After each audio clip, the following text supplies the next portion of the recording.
আমাদের অনেকে জানে না জীবনের উদ্দেশ্যটা কি। বেশিরভাগই 1 নম্বর উদ্দেশ্যটা হচ্ছে কিভাবে উপার্জন করবে।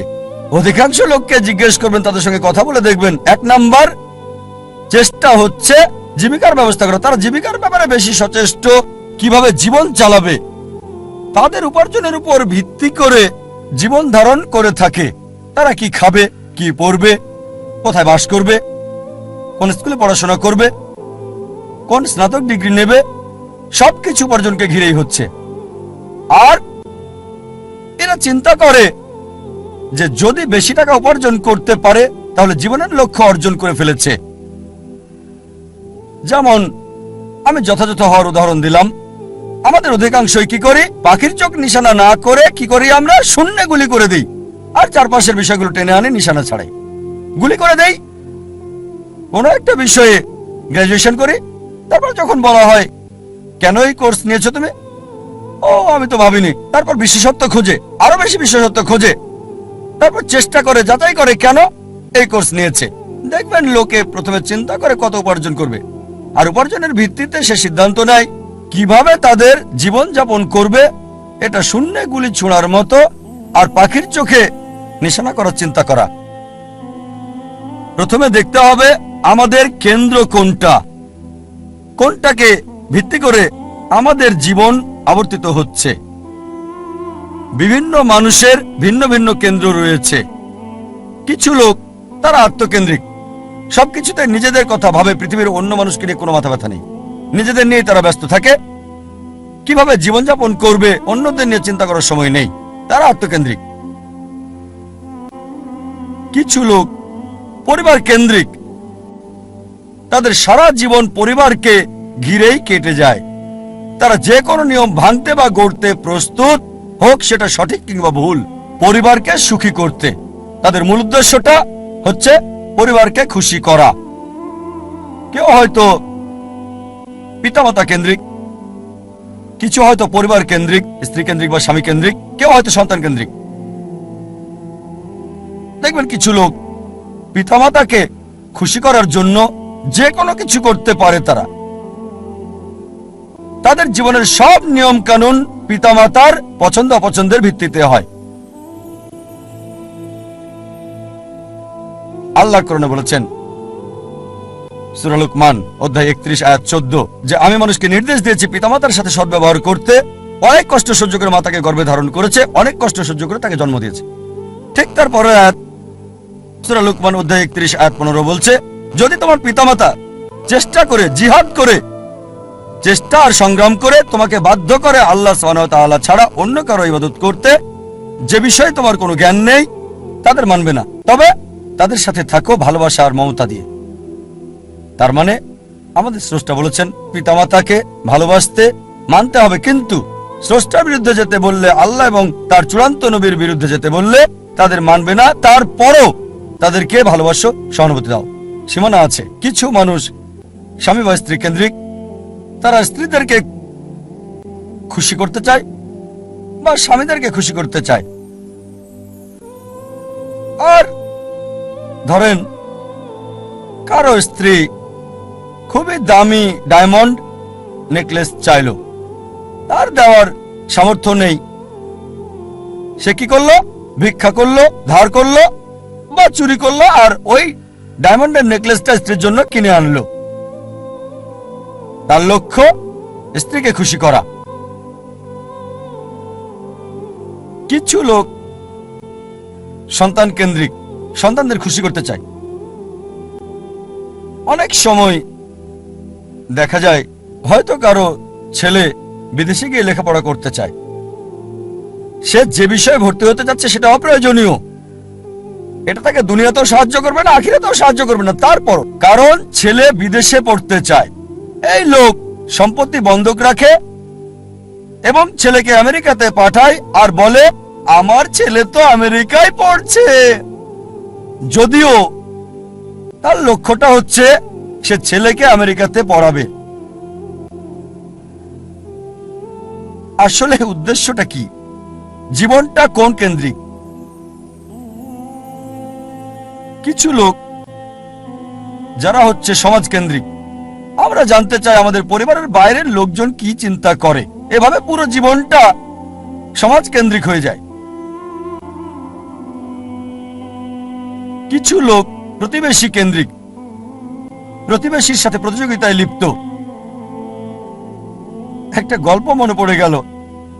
একসময় একজন ফেরেশতা এসে এক লোককে বলল, আমি তোমার উপর খুশি, তুমি যা চাইবে আমি তোমাকে তাই দেব, তবে একটা শর্ত, যা তুমি চাইবে আমি তোমাকে সব দেব, তবে তোমার প্রতিবেশীকে দেব তার দ্বিগুণ। লোকটা বলল, একটা রোলেক্স ঘড়ি আমার চাই। ফেরেশতা তাকে রোলেক্স ঘড়ি দিয়ে দিল। প্রতিবেশী দুটো রোলেক্স ঘড়ি পেল। লোকটি বলল, একটা মার্সিডিজ গাড়ি আমার চাই। ফেরেশতা তাকে মার্সিডিজ গাড়ি দিল। প্রতিবেশীকে দুটো মার্সিডিজ দিল। লোকটি বলল, একটা সুন্দর বড় বাংলো চাই। ফেরেশতা তাকে সুন্দর বড় বাংলো দিল। তার প্রতিবেশীকে দেওয়া হলো দুটো সুন্দর বড় বাংলো।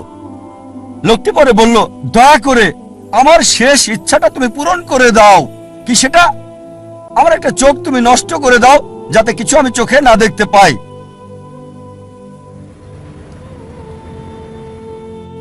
চিন্তা করেন, সে তার নিজের চেয়ে প্রতিবেশীকে নিয়ে বেশি ব্যস্ত। তার জীবন সহজ কিন্তু জটিল সেটা ভাবছে না সে। প্রাচুর্য কি দারিদ্রতা যাই থাকুক, সে বেশি চিন্তিত তার প্রতিবেশীর চেয়ে ভালো জীবন যাপন করা নিয়ে।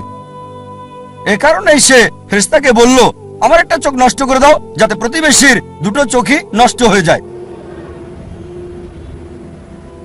এভাবে আমরা প্রতিবেশী কেন্দ্রিক। নিজে সুখী কিনা ভাবছে না, দেখতে পারবে কিনা সেটা ব্যাপার না। যেহেতু প্রতিবেশী সম্পূর্ণ অন্ধ হবে, তাই একটা চোখ হারাতে কোনো আপত্তি নাই। প্রতিবেশী কেন্দ্রিক। কিছু লোক বন্ধু কেন্দ্রিক, কিছু আবার শত্রু কেন্দ্রিক। তারা বেশি চিন্তিত তার শত্রু কি করছে সেটা নিয়ে। শত্রু কি চিন্তা করছে আমার ব্যাপারে তা নিয়ে পরিকল্পনা করে। শত্রু যদি এটা করে আমি ওটা করবো।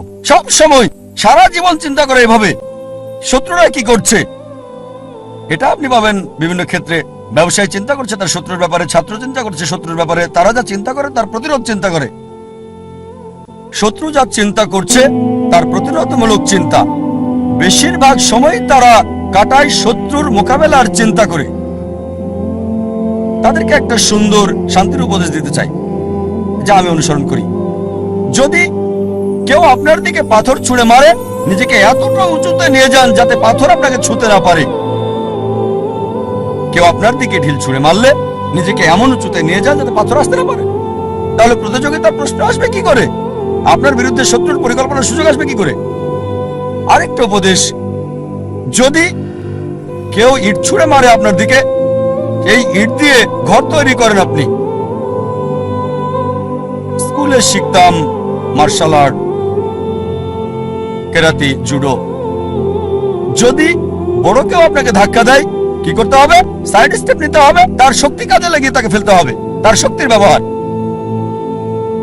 কেউ যখন আপনাকে ইট মারবে, সেই ইট দিয়ে ঘর তৈরি করেন। কিছু লোক সুনাম কেন্দ্রিক। তারা সুনাম চায়, মূল উদ্দেশ্য খ্যাতি পাওয়া। যে কোনো অনৈতিক কাজ করতে প্রস্তুত, নিয়ম কানুন বিসর্জন দিতে পারে। কিছু লোক তারা হচ্ছে ভোগবাদী। তারা সম্পদ কেন্দ্রিক। সব সময় চিন্তা করে অর্জন কি, কত সম্পদ করেছে, তারা কি পরে। আর এটা কমন, খুবই কমন মানুষের মধ্যে, বিশেষ করে ধনীদের মধ্যে। বন্ধুদের সাথে দেখা হলে গল্প শুরু করে, কোন ব্র্যান্ডের ঘড়ি পরেছো? এটা কি ট্যাগ হিয়র নাকি ওমেগা? ও এটা রোলেক্স। ফিতাটা কিসের? আয়রনের নাকি চামড়ার? বেসারটা কি? ও কোন ধরনের ডাল? Gold plated, diamond stone? ও কারুকাজ করা, পার্টি ফিল্ম। ধনী লোকদের অধিকাংশেরই এটা একটা ঘড়ি থাকে না, অনেকগুলো ঘড়ি। আর চিন্তা করে, ঠিক আছে আজকে এই ঘড়িটা পরলাম, পরের দিন পরবো না বন্ধুদের কাছে যাওয়ার সময়। এভাবে চিন্তা করে সময় পার করে কোন অনুষ্ঠানে কোনটা পরবে। একইভাবে এরা গাড়ির ব্যাপারেও কথা বলে। তোমারটা কি গাড়ি?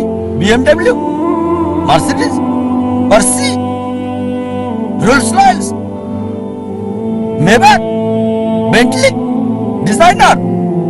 এভাবে সময় কাটায়। প্রায় করে থাকে, যেহেতু এটা তাদের আইডেন্টিটি। এই ঘড়ি না পড়লে তাদের কে চিনবে? এই গাড়িতে না চড়লে, মার্সিডিজ বা বিএমডাব্লিউতে না চড়লে তাদের কে চিনবে? এটা আইডেন্টিটি।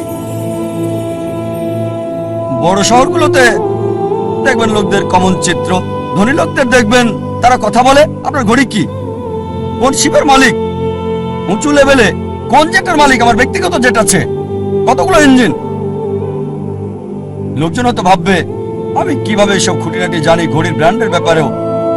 আপনারা জানেন আমার পেশা, আলহামদুলিল্লাহ, সৌভাগ্য বা দুর্ভাগ্য, আমি যে পেশায় আছি আমি সব শ্রেণীর লোকদের সাথে মিশি, একেবারে ভিখারি থেকে রাজা পর্যন্ত।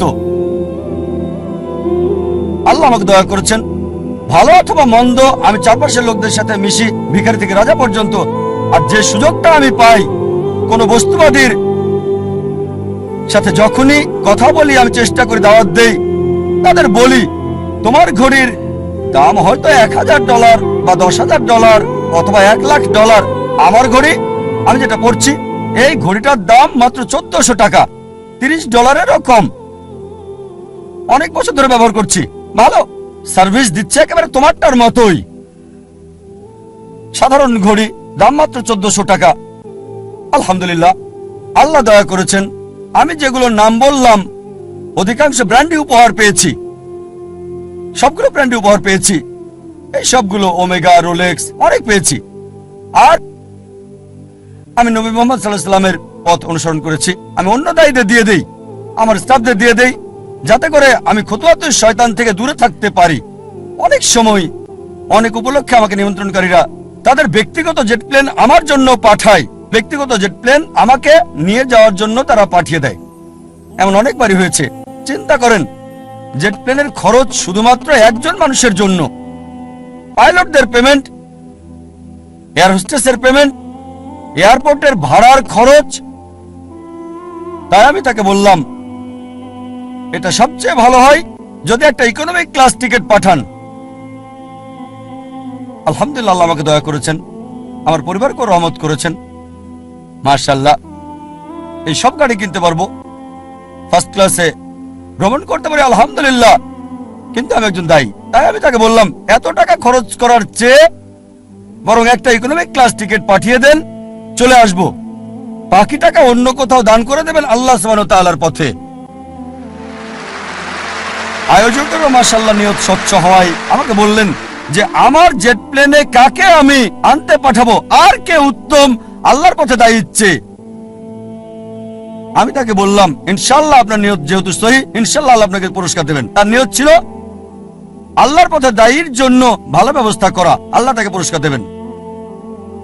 একটা কথা মনে রাখবেন, এর মানে বলছি না যে এই সব কিছু ভোগ বিলাস একেবারে হারাম, সব ক্ষেত্রে এগুলো হারাম তা নয়। জীবনের উদ্দেশ্যটা কি জানতে হবে। এগুলো হারাম হতেও পারে আবার নাও হতে পারে।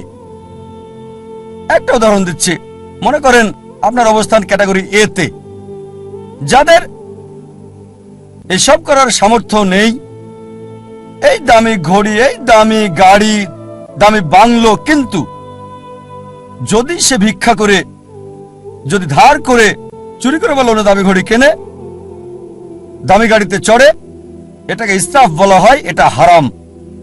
দ্বিতীয় শ্রেণীর লোক আছে যাদেরকে আল্লাহ সামর্থ্য দিয়েছেন। আল্লাহ কোরআনে বলেছেন সূরা আনাম অধ্যায় 6 আয়াত 71, কিছু লোককে আমি অনেক বেশি প্রাচুর্য দিয়েছি অন্যদের চেয়ে। আল্লাহ বলেন সূরা আনাম অধ্যায় 6 আয়াত 165, আল্লাহ কিছু মানুষকে অন্যের উপর মর্যাদা দিয়েছেন যাতে তিনি তোমাদের পরীক্ষা করতে পারেন। তাই আল্লাহ যদি আপনাকে সামর্থ্য দেন আর আপনি এগুলো কিনেন, দামি গাড়ি, দামি ঘড়ি, দামি বাংলো, আর শুধু এগুলো নিয়েই আপনি থাকেন, এগুলো ছাড়া কিছুই করতে পারেন না, এটাই আপনার কেন্দ্র, এটাই আপনার জীবনের উদ্দেশ্য, তাহলে এটা হারাম। তৃতীয় ক্যাটাগরির লোক আছে যাদেরকে আল্লাহ সামর্থ্য দিয়েছেন, তারা সেগুলো কিনে, তবে সেগুলো নিয়েই পড়ে থাকে না। এটা কিনেছে। নবী সুলাইমান আলাইহিস সালামের উদাহরণ দেখে তিনি ধনী ছিলেন, মালিকও হয়েছিলেন, তবে এগুলোর উপর নির্ভরশীল না। তাই যদি এগুলো কিনেন আর যদি আল্লাহ সুবহানাহু ওয়া তাআলাকে মেনে চলেন, বস্তুবাদী বিলাসের উপর নির্ভরশীল না হন, তাহলে এটা মুবাহ। ঐচ্ছিক, এটা হারাম না। তবে সবচেয়ে উত্তম চতুর্থ ক্যাটাগরি, যাদের আল্লাহ সামর্থ্য দিয়েছেন আর তারপর সেগুলো ব্যবহার করে না, এগুলো কিনে না। প্রিয় নবীজি মুহাম্মদ সাল্লাল্লাহু আলাইহি ওয়াসাল্লামের মতো আমাদের প্রিয় নবী মুহাম্মদ সাল্লাল্লাহু আলাইহি ওয়াসাল্লামের ক্ষমতা ছিল, সুনাম ছিল, আধিপত্য ছিল। সে সময় তিনি রাজা হতে পারতেন, সারা পৃথিবীর সব ধন সম্পদের মালিক হতে পারতেন। অথচ যখনই কোনো পুরস্কার পেতেন, অনেক সময়, প্রায় সময় তিনি তার সাহাবীগণকে সেগুলো দিয়ে দিতেন। এই জন্য না যে গ্রহণ করা হারাম হবে, কেউ যদি ভালো উপহার দেয় সেটা রাখতে পারেন, সেটা হারাম না। কিন্তু নবীজি অন্যদের দিয়ে দিতেন। চতুর্থ ক্যাটাগরি, আল্লাহ সামর্থ্য দিয়েছেন আর সেগুলো ব্যয় করে আল্লাহ সুবহানাহু ওয়া তাআলার পথে।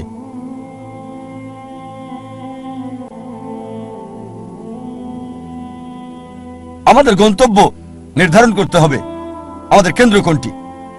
মানব জাতির জন্য সবচেয়ে গুরুত্বপূর্ণ গন্তব্য আল্লাহ কেন্দ্রিক হতে হবে। তার উদ্দেশ্য, তার লক্ষ্য হতে হবে আল্লাহ সুবহানাহু ওয়া তাআলা এবং সর্বশেষ চূড়ান্ত নবী মুহাম্মদ সাল্লাল্লাহু আলাইহি ওয়াসাল্লাম। আর বিশ্বাস করেন, আল্লাহ কেন্দ্রিক হলে আপনার নিজেকে অবহেলা করতে হবে না, পরিবারকে অবজ্ঞা করতে হবে না, আপনার সমাজকেও না।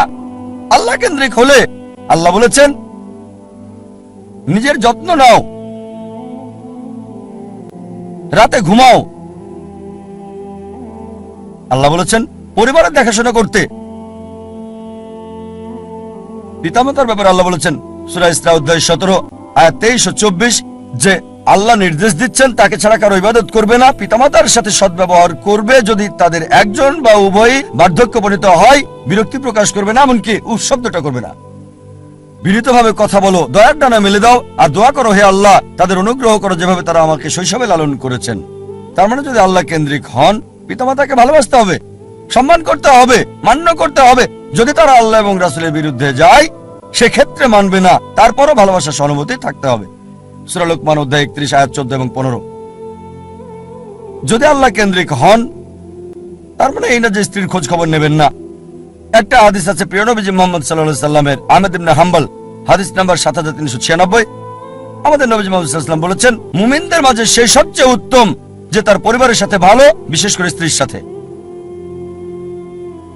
আল্লাহ কেন্দ্রিক হলে পরিবারকে অবহেলা করতে হবে না, সমাজকে অবহেলা করতে হবে না। আল্লাহ বলেন সূরা মাউন অধ্যায় 107 আয়াত 1 থেকে 7 যে প্রতিবেশীর হক আদায় করো, প্রতিবেশীকে সাহায্য করো। প্রিয় নবী মুহাম্মদ সাল্লাল্লাহু আলাইহি ওয়াসাল্লাম বলেছেন, এই হাদিসটা আছে সহিহ বুখারীতে ভলিউম 1 বুক অফ ফেথ হাদিস নাম্বার 13 যে সে কখনোই পূর্ণ মুমিন নয় যদি তার ভাইয়ের জন্য তা পছন্দ না করে যা সে নিজের জন্য করে থাকে। তার মানে অন্যদেরও দেখাশোনা করতে হবে। তাই আল্লাহ কেন্দ্রিক হওয়া মানে এই না যে সবকিছুকে অবহেলা করে ভিখারির মতো জীবনযাপন করতে হবে। তবে কেন্দ্র হবে আল্লাহ। আল্লাহ যদি সম্পদ দেন, সেই সম্পদকে আল্লাহর রাস্তায় ব্যয় করেন। আল্লাহ সুনাম দিলে আল্লাহর রাস্তায় সেটা ব্যয় করতে হবে। আল্লাহ আপনাকে গুণ দিলে, আল্লাহ আপনাকে অনুগ্রহ দিলে আল্লাহর রাস্তায় সেটাকে ব্যয় করেন। সবচেয়ে বড় উদাহরণ, রোল মডেল, যে মানুষটি সম্পূর্ণভাবে আল্লাহ কেন্দ্রিক ছিলেন, সর্বশেষ এবং চূড়ান্ত নবী মুহাম্মদ সাল্লাল্লাহু আলাইহি সাল্লাম। আমাদের প্রিয় নবী মুহাম্মদ সাল্লাল্লাহু আলাইহি সাল্লাম সবচেয়ে বড় উদাহরণ। তিনি সবকিছুতে আল্লাহ কেন্দ্রিক ছিলেন। আর তিনি শুধু মুসলিম জাতির জন্যই আসেননি, সমগ্র মানব জাতির জন্য রহমত স্বরূপ। আল্লাহ কোরআনে বলেন সূরা আম্বিয়া অধ্যায় 21 আয়াত 107, ওয়ামা আরসালনাকা ইল্লা রাহমাতাল লিল আলামিন। আমি তো তোমাকে অবশ্যই সমগ্র মানব জাতির রহমত হিসেবে প্রেরণ করেছি, সমগ্র সৃষ্টির রহমত হিসেবে, সমগ্র পৃথিবীর জন্য রহমত। একজন মানুষের জন্য সবচেয়ে ভালো উদাহরণ, যার জীবনের সবচেয়ে ভালো উদ্দেশ্য ছিল। মানব জাতির সবচেয়ে বড় উদাহরণ একজন মানুষের জন্য, বর্বর জাতিকে যিনি মানব জাতিতে রূপান্তরিত করেছেন, যে মানুষটা মানব জাতিকে বদলে দিয়েছিলেন। আর ইতিহাস পড়লে ঘন্টা দিন একসাথে বলে যেতে পারবেন। মুসলিমরা কি বলছে সেটা বাদ দেন, নবীজি মুহাম্মদ সাল্লাল্লাহু আলাইহি সাল্লাম সম্পর্কে শত শত অমুসলিমের কথার উদ্ধৃতি দিতে পারবেন যারা নবীজির প্রশংসা করেছেন। এখানে কয়েকটা উদাহরণ দিচ্ছি। জর্জ বার্নার্ড শ, তিনি বলেছেন মুহাম্মদ সাল্লাল্লাহু আলাইহি সাল্লাম সম্পর্কে যে আমি তার সম্পর্কে পড়েছি, মানে নবী মুহাম্মদ সাল্লাল্লাহু আলাইহি ওয়াসাল্লাম, আর আমার মতে নিরপেক্ষ অবস্থান থেকে বললে তাকে মানবতার রক্ষাকারী বলা উচিত। George Bernard Shaw. Thomas Carlyle বিখ্যাত ঐতিহাসিক ছিলেন, তিনি একজন ইউরোপিয়ান অমুসলিম। তার লেখা একটা বই হিরোজ অ্যান্ড হিরো ওয়ারশিপ, তিনি বীরদের ইতিহাস তুলে ধরেছেন। আর এক নম্বর হিরো, একজন বীর নবী, তিনি ঈসা আলাইহিস সালাম ছিলেন না, তিনি মুসা আলাইহিস সালাম ছিলেন না, দাউদ আলাইহিস সালাম ছিলেন না, সুলাইমান আলাইহিস সালাম ছিলেন না, তিনি ছিলেন মুহাম্মদ সাল্লাল্লাহু আলাইহি সাল্লাম। চিন্তা করেন, থমাস কার্লাইল একজন ইউরোপিয়ান, একজন খ্রিস্টান, তিনি এক নম্বর বীর নবী হিসেবে রেখেছেন নবী মুহাম্মদ সাল্লাল্লাহু আলাইহি সাল্লামকে। আমরা লামার্টিনের কথা বলতে পারি। লামার্টিন ছিলেন বিখ্যাত ঐতিহাসিক, তিনি ফরাসি, বই লিখেছেন দ্য হিস্টোরি অফ দ্য টক্স। তিনি লিখেছেন, যদি উদ্দেশ্যের মহানুভবতা, সামর্থ্যের সীমাবদ্ধতা আর অসাধারণ ফলাফল, এই তিনটি বিষয় একজন ব্যক্তির মহত্ব নির্ণয়ের মাপকাঠি হয়, আধুনিক ইতিহাসে কাউকে পাওয়া যাবে না যে নিজেকে তুলনা করবে নবী মুহাম্মদ সাল্লাল্লাহু আলাইহি ওয়াসাল্লামের সাথে। উদ্দেশ্যের মহানুভবতা, সামর্থ্যের সীমাবদ্ধতা আর অসাধারণ ফলাফল, এই তিনটি বিষয় হচ্ছে একজন মানুষের মহত্ত্বযাচাইয়ের মাপকাঠি। মানব ইতিহাসে এমন কাউকে দেখি না আধুনিক ইতিহাসে যে মুহাম্মদ সাল্লাল্লাহু আলাইহি ওয়াসাল্লামের কাছাকাছি যাবে। তারপর আরো লিখেছেন, মানব জাতির সকল গুণাবলীতে কোন মানুষই নিজেকে নবী মুহাম্মদ সাল্লাল্লাহু আলাইহি ওয়াসাল্লামের সাথে তুলনা করতে পারবে না।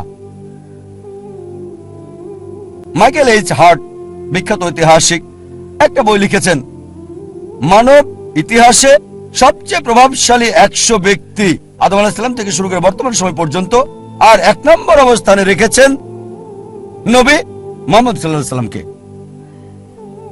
মানব ইতিহাসে সবচেয়ে প্রভাবশালী মানুষ আদম আলাইহিস সালাম থেকে শুরু করে বর্তমান পর্যন্ত নবী মুহাম্মদ সাল্লাল্লাহু আলাইহি ওয়াসাল্লাম।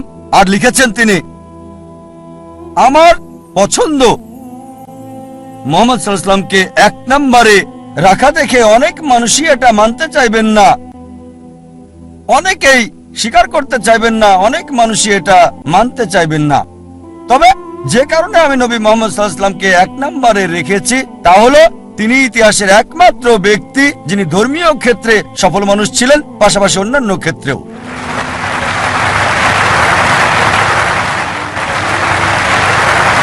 যদি এনসাইক্লোপিডিয়া ব্রিটানিকা পড়েন 11তম সংস্করণ, নবী মুহাম্মদ সাল্লাল্লাহু আলাইহি ওয়াসাল্লাম সম্পর্কে এতে বলা হয়েছে, মুহাম্মদ সাল্লাল্লাহু আলাইহি সাল্লাম ছিলেন পৃথিবীর সবচেয়ে সফল ধর্মীয় ব্যক্তিত্ব।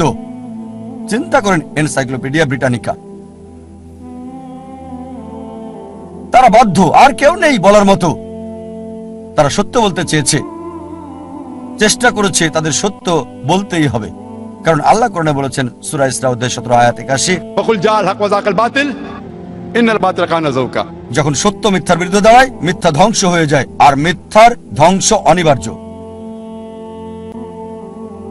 আল্লাহ কোরআনে বলেন সূরা কালাম অধ্যায় 68 আয়াত 4, নিশ্চয়ই নবী মুহাম্মদ সাল্লাল্লাহু আলাইহি সাল্লাম উত্তম চরিত্রের উপর অধিষ্ঠিত। আল্লাহ বলেন সূরা আহজাব অধ্যায় 33 আয়াত 21, অবশ্যই নবী মুহাম্মদ সাল্লাল্লাহু আলাইহি সাল্লামের জীবনের মধ্যে তোমাদের জন্য রয়েছে উত্তম আদর্শ। নবী মুহাম্মদ সাল্লাল্লাহু আলাইহি সাল্লাম জীবনের সকল ক্ষেত্রেই সফল ছিলেন, কেবল ধর্মীয় ক্ষেত্রে নয়, রাজনৈতিক ক্ষেত্রে সফল, নিরপেক্ষতার ক্ষেত্রে, সুষ্ঠু জীবনযাপনের ক্ষেত্রে তিনি এতই সফল ছিলেন যে তার প্রত্যেকটা কাজই আমাদের জন্য অনুসরণীয়। তিনি কি পড়তেন, যদি অনুসরণ করেন ইনশাআল্লাহ সওয়াব পাবেন। আদেশ করেছেন আর নিজেও টাকনুর উপরে কাপড় পরতেন, যদি টাকনুর উপরে কাপড় পরেন ইনশাআল্লাহ পুরস্কার পাবেন।